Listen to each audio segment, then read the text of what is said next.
morning, Detroiters. All of my good friends, all of my constituents, all of my optimists, all of my church members, all of my Facebook friends, all of my Detroit Association of Realtors members. Good morning. It is a fabulous day. God is good, and we have a great program here. We have a very, very well qualified young lady that's from Detroit, and she is an expert in the mortgage business, an expert. And I got a lot of great questions I've been wanting to answer, an expert that knows the right answers. And so we brought her on this morning, and we want to give her an interview. Her name is April Harris-Brookins. April, how are you doing? I'm doing very well. Thank you for asking. Thank you for having me today. So welcome to Detroit Talk Radio show, Strather show here. And April, we're very happy that you're on our show today. Everything they said about you is true. You're a very pretty lady, and you're very, very smart. I can just see that you're intelligent and very smart. So I would like to really ask you some questions about yourself. I mean, it's amazing. Are you a Detroiter? I am born and raised in Detroit. I actually have been in the city my entire life. I just have moved with my children outside of the city. Well, how long ago did you move? So we actually moved about 11 years ago. 11? Oh, yes. Wow. Okay, well, but you grew up in the city. I got to ask you one question. Was it the east side or the west side? We're the west side. Oh, she's from the west side, not the east side. Now listen, east siders, I know you all know I joke with you and all this, but you have to realize one other thing. I was born on the east side. You understand? I just got the hell out of there. That's all. No. I was born on the corner of Mack and Mount Elliott, and that was the east side. My old man had a shop there, mixed use. He had a restaurant downstairs, and it was so cool because everybody would come there in the restaurant and get breakfast, and they knew they could come get their coffee, and my old man would put a shot of liquor in there. You understand? So it was very popular around town. That's where he went and got breakfast at. Okay. So, but anyway. So you're from Northwest Detroit, I should Correct. assume? I'm from the 7 Mile and Telegraph area. 7 Mile and Telegraph. Yeah, Oh yeah, so I very used to much familiar. catch the Grand River bus all the way downtown to school. Oh, how about that? Yeah. That is really something. 7 Mile and Telegraph. There's Crescent House Apartments there, which I purchased many years ago, and I sold, and then I bought again, and I sold again. Okay. It's one of the most Excellent. beautiful apartments in Detroit, and I love it. I'm trying to buy it again, all Wow. over again. So, April, so what school did you go to? I actually went to Cass Tech. Yes. Yes, and I came right out of school and got into financing, and I became a mortgage banker about 13 years ago. Well, how were you with that? I was 18 years Wait a old. minute, you coming came right out at 18. Your parents didn't make you go to college? No. Oh. Unfortunately, I didn't have as much parental structure as I had hoped for. My grandmother, my aunts, they were there to support me. I see. So your grandmother loved you. She let you do whatever. Oh, no, You know my how grandmother was very strict. Oh, she was Don't a get me wrong. She disciplinarian? was the disciplinary. But she was also very loving and understanding. And you wanted to be an entrepreneur and go into real estate business. You said go for it, right? Yes. And so I basically went into finance. I managed our Southfield branch for about 2 years. And I've been here with Gold Star Financial now for 11 years. Gold Star Financial. I want to ask you a few things about Gold Star. But now, are you a licensed real estate broker too, or a licensed mortgage broker? So we're technically considered loan officers. That's like the official title. We are all licensed per state individually. Okay. So every mortgage banker is required to have a license. But that's a different license. It's not a real estate agent No, license. it's not. It's technically a mortgage banker or Okay. broker's license, I as see. you would say. Okay, so you're all licensed, and how many of you is it out there in your office? Well, in our Livonia office, we have about 30 loan officers working out of our Livonia branch. 30? That is correct. That is a lot of officers. And what is your capacity there? Are you a office manager, or are you? Currently, I am a senior mortgage banker, so Okay. I kind of stepped make out more of money the. like that, by I the way. do. You don't have to manage People. people. That so is terrible. I stepped out of management about 4 years ago. Okay. And I really just wanted to get back to my roots. I really enjoy working with buyers and working with my realtors. And Can I ask you a question? yeah. What kind of volume do you do? I usually put together a couple million is my target goal per Wow. month. Per month? Per month, that is the goal. Not per year, per month. month. Yeah, last month I did about 1.4. Wow. So how many deals would that be? About 6 or 7? that is a total of 5 deals last So month. you do high price deals. You do the really big stuff too. I pretty much am open to all buyers. So if you're purchasing at a 400,000 price point or a 50,000 price point, You're there to help. we're them. there to help. Wow, my gosh, you got a lot of skills and ability in this area. I didn't know that. I mean, that's very, very helpful. And you've been doing this a total of 11 years? 13 or total. 13 years 13 total, but I've been with Gold Star for 11 years now. So, like if you go FHA, what's the maximum you can borrow under FHA? So for FHA financing, and I won't just label it as FHA because it could be the case for conventional financing as well. But in theory, your minimum amount to finance is anywhere between 40 and 50,000. That's the minimum. How That's about the minimum. maximum? The maximum for FHA, yeah. there are county limits specific for FHA. So Wayne County limit, for Wayne example. County 271. That's some it? change. And conventional financing has loan unlimited. limits as well. Theirs is about 427.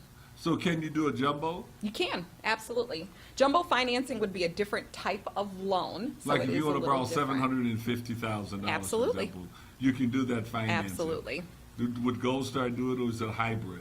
So because Gold Star is a direct investor, we have the ability to fund and complete our loans in-house. Okay. So we would actually still be funding the mortgage on behalf of the investor. So what you're saying is Gold Star have a credit line or have money in cash, and they buy the mortgage. They make the mortgage first. Then they'll warehouse them in packages and probably put That them is off on correct. banks or other secondary borrowers in the market. I Correct. mean, the investors in the marketplace. But that's pretty good. That's pretty. Is most of your stuff automated, or is it hand holding? So for me specifically, and in our Livonia branch, the majority of our loan officers are hands-on. So we're the point of contact for the borrower from the very beginning all the way to the very end, Right. versus an assembly line process where you're starting with one person and then making contact with Do you know another. any companies that you call assembly line? I won't say any specific names. I will just say that every experience as a buyer is a little different, and Yeah. you want to have a good lender that has the products and programs available, but most importantly, a good mortgage banker, such as myself, who has the ability to help you identify your qualifying factors and the things that are going to help benefit you throughout your mortgage That's pretty application. cool. Well, let me ask you a couple of qualifying questions. What is your credit score limit, the minimum credit score required for FHA? So FHA actually, for our investors, we can go down to a credit score of 580. That is the minimum. They're going to put you through the ringer at 580. You will have to document quite a bit of information. So the higher your credit score, in theory, the easier it is for you to qualify. Okay, I see. So 580 is the absolute minimum.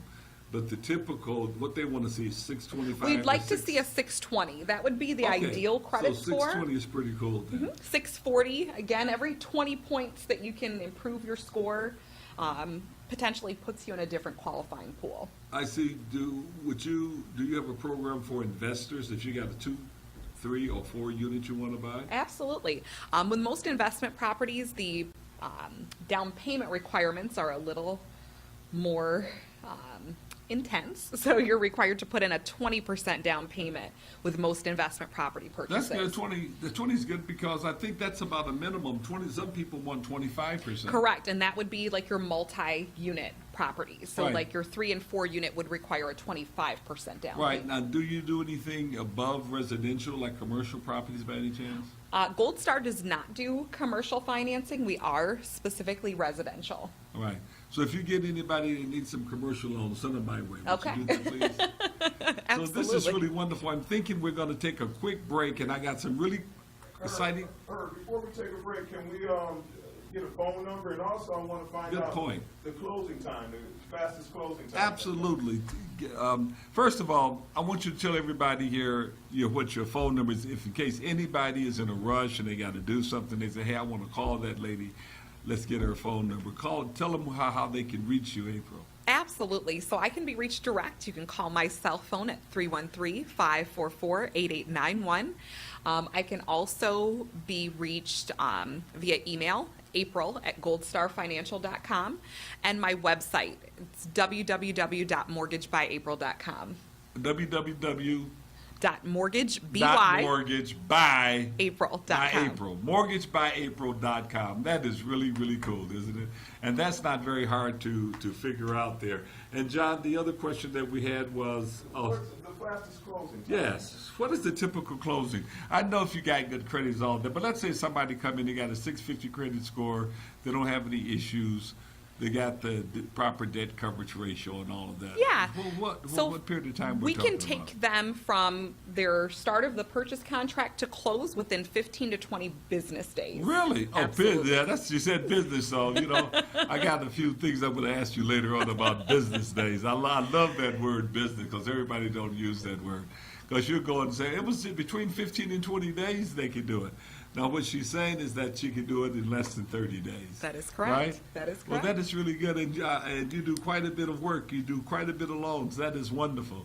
Yes. So we're going to take a break for a minute. John, is that good timing? Yes, take a break. Okay, we're going to take a break and hang on because I got some great questions to ask. I've just extended April an invitation to come to Strather Academy on Tuesdays. Tuesdays from 6 o'clock to 8 o'clock. We have so much fun. And last night was so explosive. The second part of this segment is going to talk about the tax, the new programs we can get out to save people homes post foreclosure. You hear what I said? Post foreclosure. After tomorrow, the 29th is going to, after the 29th, I'm not sure about the 29th, but after the 28th, or the 29th the latest, it would be too late to pay your property taxes because the property go to the city July 1st, and the new tax year go to the city. But those who have lost their homes because they had no property tax, they couldn't pay the property taxes, we can save your home after July 1st. Now, when I say save your home, the good news is the mortgage is wiped out, the liens are wiped out, everything. And there's a deal that can be cut that you can not only save your home, you won't have to pay the full city taxes up front. And you don't have to be the current homeowner. You could be a tenant living in the property. Wow. And if you live in a 2-flat or a 3-flat or a 4-flat, that's a problem. Y'all got to figure out who's going to buy it. You understand? But other than that, this is really something. But here's the deal. This is a brand new program, and it's only going to be out 3 or 4 days. And how do you get this out to everybody? I'm not empowered to do a huge broadcast and put it on the billboards, but I am empowered to tell you about it. And I'm telling you right now, Detroiters, if you've lost your house, it's not too late. And I am talking to about 6,000 of you who have absolutely lost your house, or you're in a home that's been foreclosed.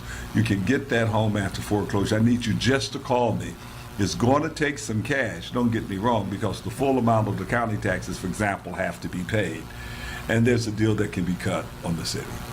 But you have to call me because you can't do this program. It's not a program that an individual can do.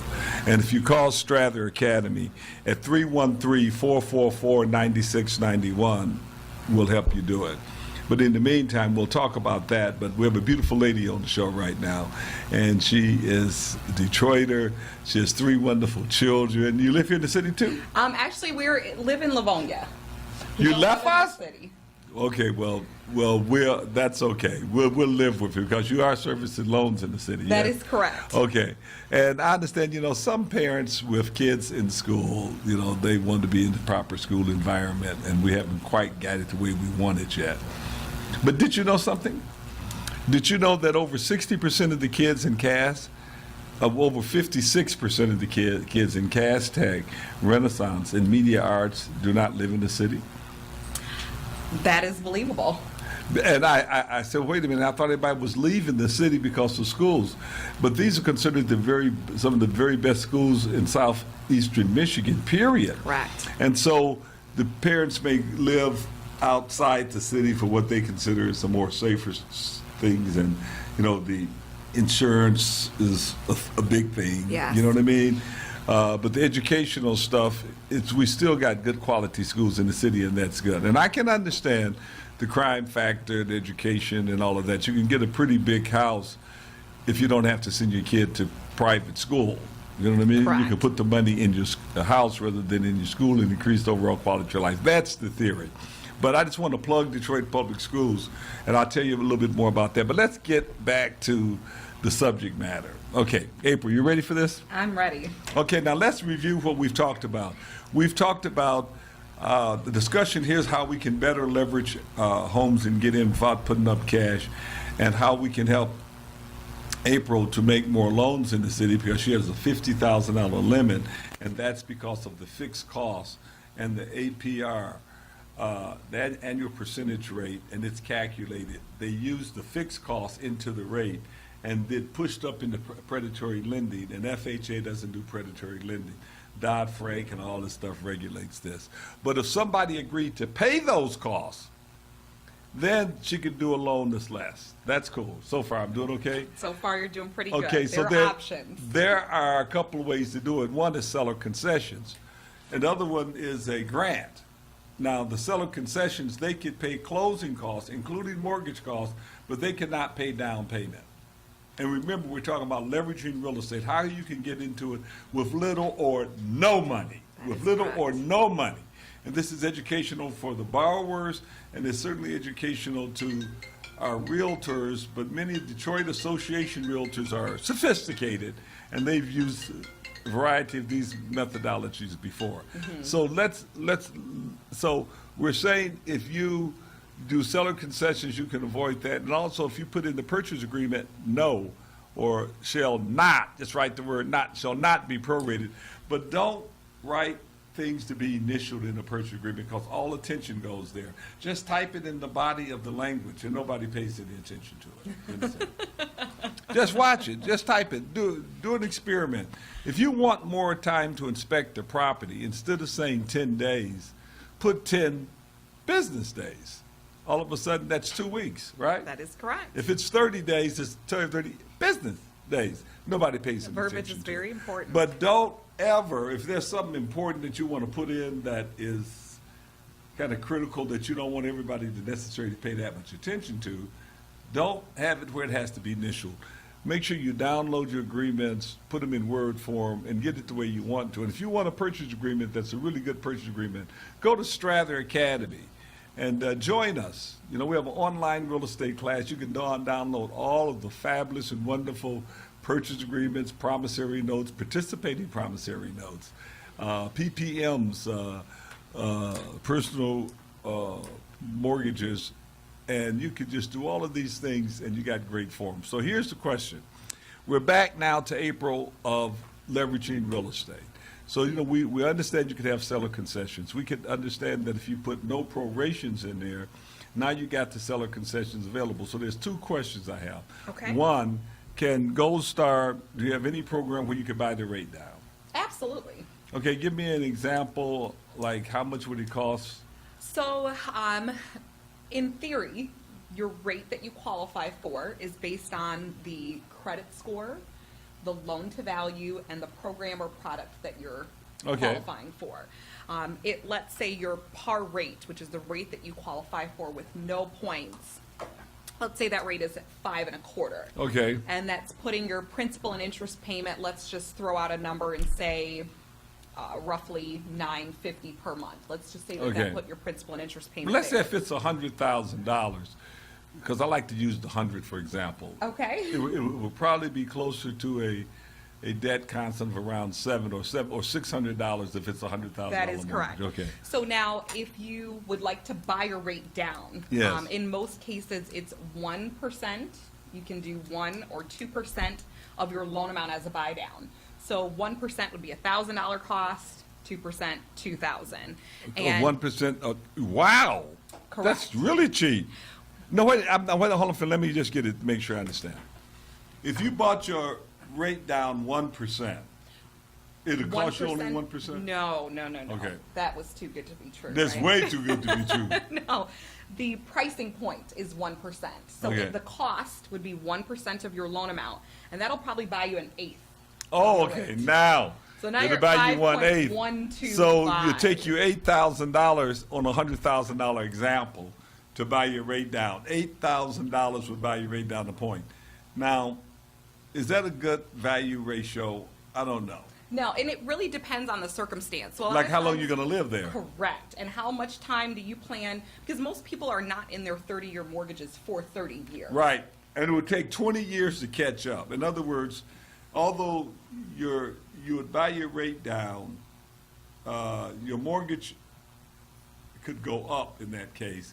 Well, if you have the leverage, if you structured it in a way and you have the borrowing power, you can pay a bigger price up front and tell the Correct. seller to buy it down. That Or is you correct. could buy you it can down. use those seller concessions to Right. buy down the rate. That's There's what I money was left coming over. to. You could use your 6% to buy this down, but you wouldn't even be able to buy it down a full point. You buy it down 3/4 of a point with Correct. 6% seller concessions. And so what happens is that if you increase the price by 6% and use that to buy down, your mortgage starts off the same. So by the time that you broke even, it'd be somewhere around 10 years or so. That is correct. And it depends on the calculation. So if the difference in the rate is making a difference in the payment of, let's say, $20 a month, and you're paying $2,000 for that cost, then you know how long it's going to take for you to recuperate that difference. Right, And you are could just going to be in the calculate it home out. for that long. Right, and that's the issue. Unless you stay in the home for Or a in long the period of mortgage. time, in the mortgage. Do you have assumable mortgages? FHA allows for an assumable mortgage. Okay, so so that is an option. does FHA allow buy downs? Absolutely. Okay, then, so if it's assumable mortgage, then that can work. Does the FHA allow secondary financing on top of their mortgages? It does not. It does not. So you can't wrap the mortgage. You can't do a wrap or a land contract theoretically on FHA. You can do a land contract with an FHA. Okay, well, You that's can secondary close, financing. But you would have to pay that land contract off. So you could use your FHA loan to close out a land Okay, you contract. could use your FHA loan to buy a land contract. Would Correct. you finance properties that have a land contract on now? Absolutely. Well, Quicken does not. If it's a land contract, they don't want to bother it, which is good for you. Yes. Which is great for you. This is something that you can do that Quicken will not do. Okay, well, here's the final thing. April, you ready for this? I'm ready. Okay. If someone want to buy a property, maybe they want to fix their kitchen up or put new tile, new carpet, and so instead of paying $100,000, they'll pay $105,000, and they ask the seller to do that work for them. Okay. Can they do that? We tell the seller, you put the carpet down, you put the flooring down, and all of that stuff. You do it. So it is very possible. And I'm going to go back to your statement about the purchase agreement. So you can make an agreement with a seller, Yes. obviously, but having it in writing, knowing that that's what they're going to do. In writing is important. Is important. As a lender, we have specific requirements for the appraisal. So as long as the appraiser comes out and states that the property is in as is condition. As is. As is, meaning there are no, specifically for an FHA loan, there are no FHA required repairs, which are things that affect the Okay. In hazard. other words, all of those things are done. Correct. These would be improvements over and above. Absolutely. If Can the the seller appraiser count the agrees. improvements if it's in agreement, or do you know? I don't know the answer to If the that. improvements are done prior to the closing, Okay. then that would be an option Okay. available. But if it's done post-closing, then that's different. Correct, because Now, the I'm asking you appraisal a is as question. is. So the seller's obligated to do the repairs. Can the seller say, look, I don't want to get into the thing that you don't like my repairs. So you do the repairs, or you get your contractor, Yeah. and then you sign off, and I'll just give the money to that contractor. Absolutely. And Mr. Buyer. So you don't be coming after me, because you go select your own contractor. I'm going to put your name on the check also, so that you can sign off when you're fair. Do you think that could work? Absolutely, and it's very common in a purchase agreement where they will state that the seller will agree to pay up to $500 in required repairs, or if they're agreeing upon additional items, such as your suggestion of improvements to the property, that can also be considered. Well, maybe we could use that word, improvement or needed repairs. Correct, and at Gold Star, we also offer the FHA 203K loan, Oh, okay, which is a purchase loan that allows you to finance in the cost of repairs at the time of purchase. right, what is the down, is it 3.5% down on those two? That is correct. FHA requires a 3.5% down, and that would be 3.5% of the total sale price Included the repairs? plus the cost of repairs. So if you have a sale price of, let's just say, $75,000, Right. you're going to do $25,000 in repairs, Right. then you'd be putting your down payment on the $100,000, I got you. which would be the On the whole $3,500. amount, this gets very interesting. So, April, I want to repeat this again so we can understand what you just said. And I want you all to pay close attention to this, Oftentimes it's how you frame something. So I believe what you said, April, is we could enter into a purchase agreement where the seller would do needed improvements and repairs, or needed repairs and improvements. And the buyer want an inspector in there, to inspect the property, right? And the inspector comes up with whatever is needed. You know what I mean? In other words, there's a sink, there's a leaky this, there's a Correct. three-prong electrical thing. That needs to And be so replaced. the seller, yes. in this case, let's say the buyer wants his 30-day inspection, signed the purchase agreement, he gets 30 days for the inspector or the city people, whomever it is, to go through and look at it. And they come up with a list and give it to him. And he could go to the seller and say, seller, you do these repairs, and if you don't, the purchase agreement is terminated. In other words, if the seller refuses to do it, it's a termination of the That purchase is agreement. correct. Or the buyer has the option to Well- then apply for the 203K loan and finance in the cost of repairs. They are required to have a licensed contractor. Okay. And with repairs over 30,000, there's also a 203K consultant who is required to be involved in the transaction. Okay, if it's who more is- than 30,000, they have to get a Correct. consultant, because that's a very substantial amount. But And they're let's there say- to kind of mediate. But let's say if the seller, let's say if there's a $100,000 deal, let's say maybe the buyer anticipates some repair, so it's $105,000. But when he finishes it, it's $108,000. So the You seller. have to have a minimum of 5,000 In repairs. to finance repairs. For 203? For Oh, I 203K. see.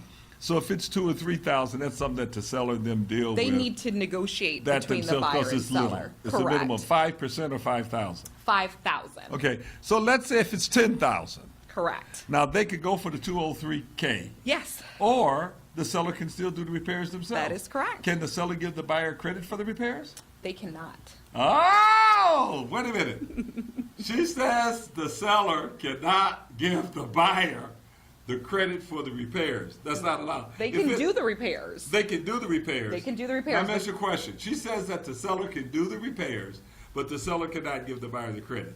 So how about if it's $2,000 miscellaneous? Then it really is best for it to be considered in either the seller concession or reducing the sale price altogether. All right, but the bottom line is that the seller cannot say to the buyer, here's a credit No. on the K1, I mean, not the K1, the HUD one, because that would be an issue. Correct. The only credit that a seller can give Is the seller concession. seller concession, and just like you said, you can waive those tax prorations. Okay. But that's about But I'm asking you a question, so we understand. if there's $8,000 that the seller, in improvements that the seller, that came back and the buyer said, I like these improvements done. I mean, it's in the purchase agreement now, right? That they're gonna inspect and the seller would do all needed improvements and things that the buyer want. But since they don't know what that is yet, everybody got a way out. The seller said, if it's too much, I ain't doing Correct. it. And the buyer is like, the buyer can go to 203. If it's over 5,000, the buyer Correct. can go to 203K. Or walk and say, forget it, Correct. right? And that's why it's so important to get a home inspection. Home Because- inspections are not usually required. But it's important, but you have to get that after you enter a purchase agreement. That is Because correct. you're gonna be wasting your money until it costs you $350. That is And you don't correct. wanna pay the $350, right? No. So, this is what happens, and this is the question that we need to ask. If the seller can do the repairs themselves. The seller can get his contractor to get out there and do the repairs. Can the seller tell the buyer, is there a contractor you want to use that the seller pays for? Absolutely. And can the seller, from the seller proceeds, write that contractor a check? If the contractor is in agreement to collect payment at closing, yes. But again, the buyer needs to be aware of the contractor's agreement, the information that's being presented in the purchase agreement, and whether those repairs are going to be done prior to It says it's the gonna be loan. doing post after the closing. Yeah, if it's Because after the FHA closing, repairs have to be done before the closing, the required correct. repairs. The required repairs. Because that's what the appraiser come up with. The FHA appraiser say this, this, and this. But that inspector may come up with things other than the appraiser too. Correct. I just got a deal like that today. I got 2 pages of things the inspector came up with. And the appraiser came up with just one item, Yes. So I went to the lender, and the lender said, well, you got to do the FHA, and this other stuff you can do post-closing. But here's the bottom line. I'm going to save this bottom line for 2 minutes. There's a bottom line that's off the hook. I wonder if you know what I'm going to ask her. Some of you can read between the lines, and your instincts go up. Do you know what I'm fixed to ask April? She says that the seller can do the repairs, but the seller cannot get the buyer, pay the buyer. But the seller can pay the buyer's contractor. Okay, let's hold it right there and just kind of text me if you think you know what I'm going to say. Just text me. Let's see how smart we are. Text me to 313-407-4930. Give us 1 minute. So, April, welcome back again. Thank you. So, April, now we've already covered the fact that you could use seller concessions, you could use no proration clause, and then we've also covered the fact that the seller can do repairs that comes back when the inspector wants things like that, okay? And the question is that if it's less than 5,000, the seller can just do the repairs or reduce the price, right? That is correct. Let's say if it's 5,000 or more, you can flip this over to a 203. Okay, now, but the question is, if you already got a purchase, so you got a mortgage in, it comes back for more, can you just kind of automatically flip it and make it a 203, or is it a new mortgage You application? can. I mean, the 203K option isn't necessarily just for required repairs. It can be if you just simply want to upgrade the property at the Improvements, time of required purchase. repairs or improvements. But if you put in a regular application, what is it called? Was it a 221 something? It's a 1003 A is the official 1003 application. is just a regular application. Can you convert a 1003 to a 203K? Well, the FHA mortgage application It's the same? is, in theory, 203K is just a version of FHA's Okay, mortgage. so it could go either way. You put Correct. the application in, and it can essentially be used in any particular format. That is correct. How And how many possibilities is it, by the way? There's there are also a couple of conventional mortgage products. that FHA have?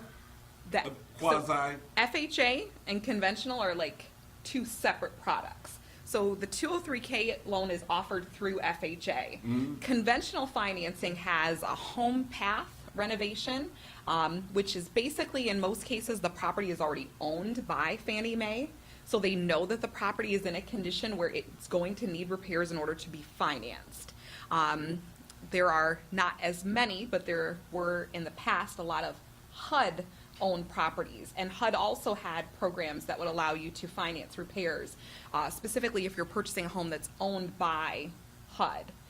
So if a bank owns the property, there could be additional financing options available I see. for repairs. Okay, so this is the question I'm going to ask you. So you have a situation where you got $10,000 in repairs.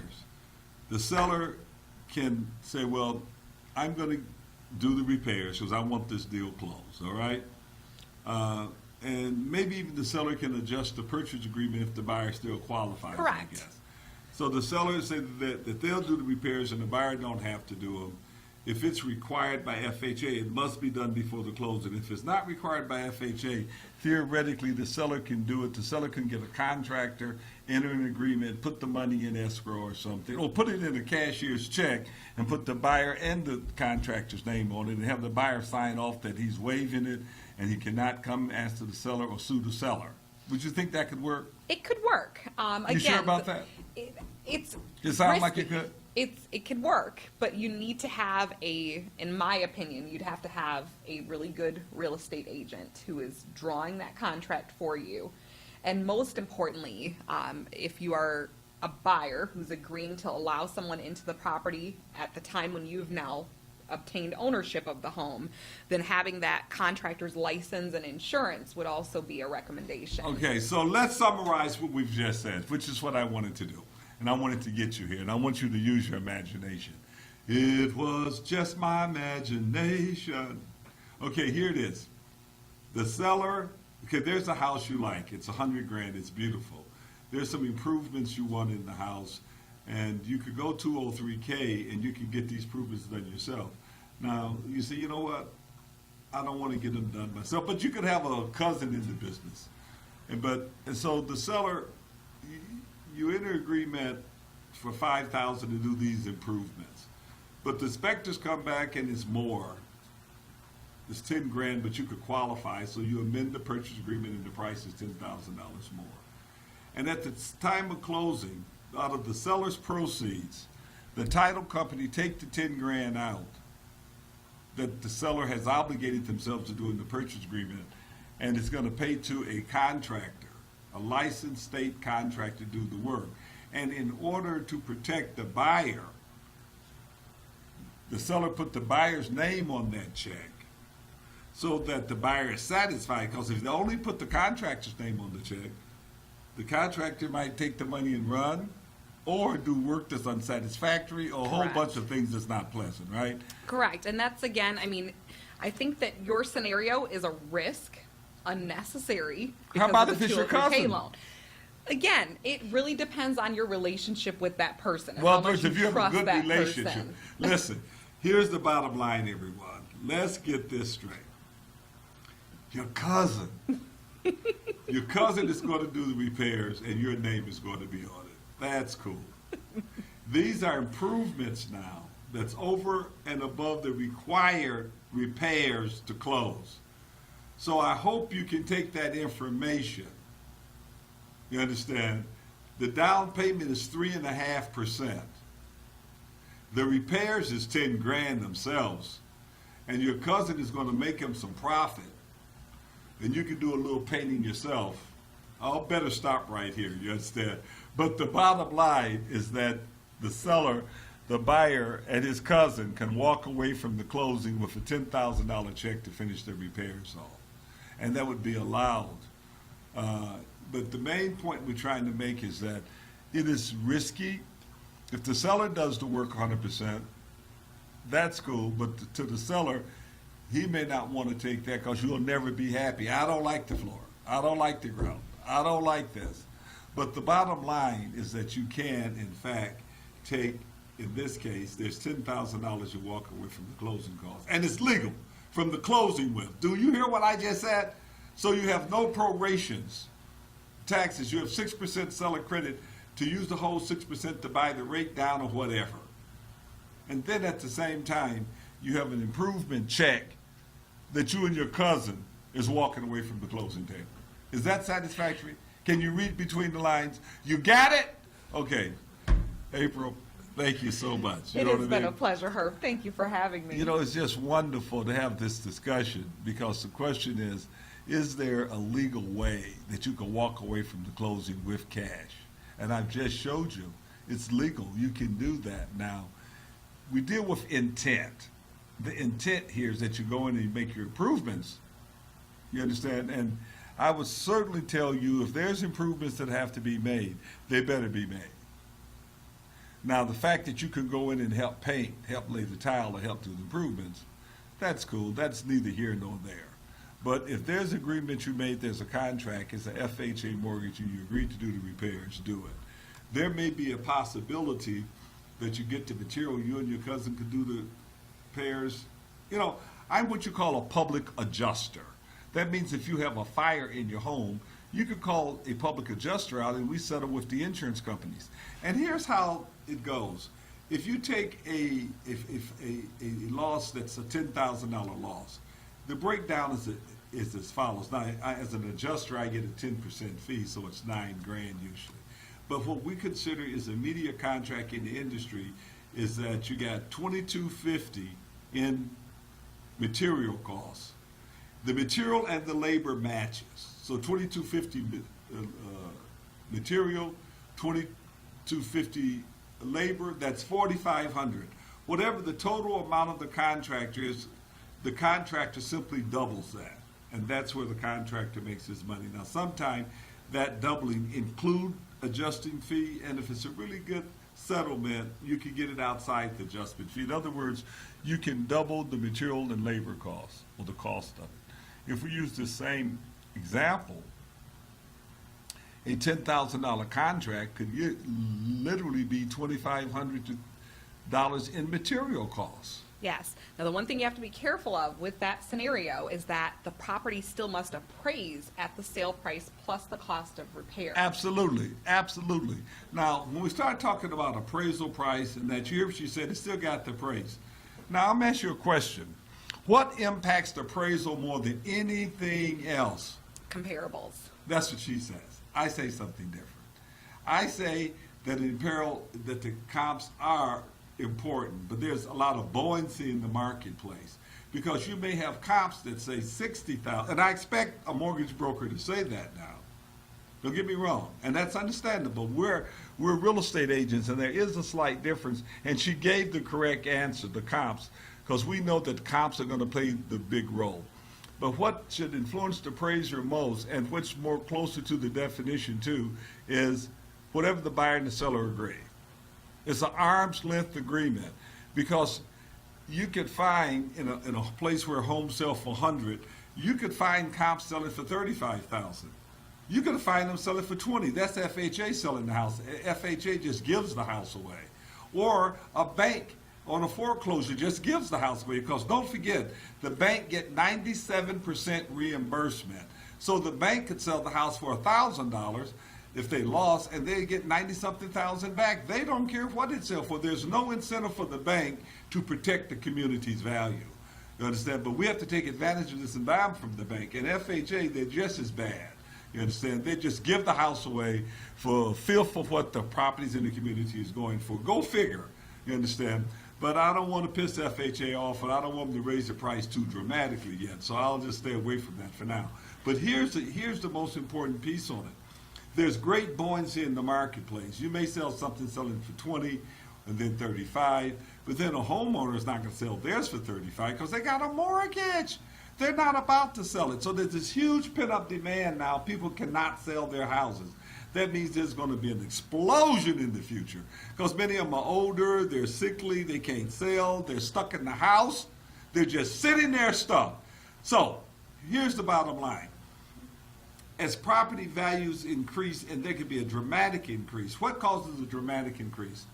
For a millennium to walk into the community and pay cash. Then that changes the entire scenario, and all properties jump, they double, they do whatever. You know, so there's buoyancy in the marketplace. You enter a purchase agreement, and you enter into what you want to enter it into for. That's reasonable. That is perhaps up to where the average mortgages in the house are at, or up to maybe what the highest sales price have been. And you may get shot down a little bit, but you should be able to go north of the last comp because you entered into it and rates are low, you can afford it, you want the house. Say if you went into a house and you do a purchase agreement for $80,000, the appraiser says, no, the best I can do is come up with a $65,000 comp. So I'm gonna let it go for $70,000. This is what you do. You go ahead and buy it for $80 anyway and take a $10,000 credit for whatever you want to do, for something that is reasonable for repairs and things, for improvements. Now, you got to be careful with it, and we got to make sure it's structured right.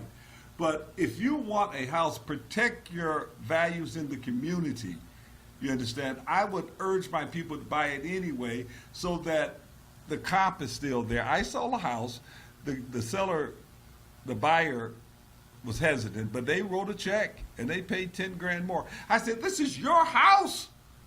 Don't you want your house? It was a fabulous house, 200 feet long in Northland Gardens. And the appraisal came in 20 grand less. He wrote the check for 20 grand and bought it. But let me just go back for a minute because I'm not sure you heard everything I said. I'm not going to go into great detail. I hope you kind of caught what I told you. But here's the other thing. Why is it that properties in 48206 and 48201 and 02, why have they dramatically increased 500%? Where properties in Northwest Detroit has barely budged. Why? The reason is it's very simple. So someone come out and say, okay, this house on Chicago Boulevard is $90,000. Say $90,000. That big house, that's 3,500 square feet for 90 grand. Say, yeah. The appraiser said that's all it's worth because don't forget, the city of Detroit took 28 houses on West Chicago and Boston and improved them and put in $200,000 worth of improvements, and they all came back for $90,000. I mean, they went 6 feet in the ground and they, no, not 6 feet, 16 feet or even 60 feet in the ground and got thermal heating, and they brought it up to lower the heating costs, and they got marble windowsills, all of this. This was the last year of the Bing administration, which would have been essentially 2013. And those houses went for $95,000. You understand? Now, they could have went for more, but the appraiser said, no, you know, it's $95,000. So the millenniums with trust funds said, if it's 90, I'll buy it. Then they got in the bid war themselves and pushed it up to 120. And the millenniums with trust funds and cash checks ignored the appraisers and bought it and just skyrocketed the prices, and the appraisers had to catch up. They had egg all over their face, and you asked them, they said, well, I'm restricted because of Dodd-Frank. So where are you from anyway? I'm from Franklin, Michigan. You know, I'm from downriver. You understand? So this is what happened. People with checks ignored the appraisers and paid the fair market value. So the appraisers are trying to catch up. Let me give you one last example, and I'm going to wrap this up. I sold a house on Linwood in Claremont. We financed and rescued the house, and the house came back appraised for $154,000. It was on Longfellow, 2 or 3 houses off Linwood. And on the same week, one of my students was buying Barry Gordy Sr.'s house on Outer Drive and Myers, on the on Outer Drive and Myers, on the northeast corner. The former owner was Barry Gordy, and people know that house is pretty popular. That house is a 3-car attached garage wraparound, about 3,000 square feet, just fabulous. The same day, now they put an offer for $149,000 on that house. That house came back appraised for $140,000. I was so shocked. So of course the owner said she ain't gonna sell it for that. And then so my sister, I told her, she wanted it. We said, we'll give it to you, you know. So the buyer came back and paid it anyway. In other words, they ignored the appraiser and bought it. It was an insult. 2 weeks later, on Pennington, a regular colonial sold for $137,000. Just a regular colonial, about 1,500 square feet. And then the young lady investor, she looked like you, April. She was really cute. She goes across the street and she was really sharp, and she lays out another one. And that went from 127. John, what was that 100 block? 140, 19,400 block? What, 19,2? So it's right off Outer Drive, the second block off of Outer Drive going towards 7 Mile. Okay, it was between 7 Mile and Outer Drive, okay? So you're telling me that a 1,500 square foot house sold for cash, 137. Barry Gordy's house, the appraiser only put that in at the same amount, essentially 140. But look at what happened as a result of Pennington closing. Now all the homes in 48221 are now 150,000. Because they have that comparable. Because they have that comparable. But this goes beyond stupidity. And we're asking the appraisers, it is what a buyer and a seller agree. And there's got to be some intelligence. What I'm saying to you, there's so much buoyancy in the marketplace. If you walk in and say, I think that people understand now, is whatever the buyer and the seller agree. So the bottom line, put your offer in on what you want to do it. Put it in up there. Put the highest price you can get and have the seller concessions and seller improvements and give the work to your cousin to do. That's my bottom line. April, Thank you so I much. hope this has been a good experience for you. It has. It's been an amazing experience. April, once again, I want you to tell everybody, now listen, I'm going to recommend April because she's well qualified. And she's giving you the answer. She can't renege now. You heard what she said. So, April, why don't you give everybody your information one more time? Absolutely. So I can be reached direct on my cell phone. You can call me at 313-544-8891. I can also take your mortgage application online, and it will go into our Encompass portal. My web address is mortgagebyApril.com, so that's mortgagebyApril.com. BY. That is really something. And she came straight out of high school into the real estate business. My heart is, that's what I did.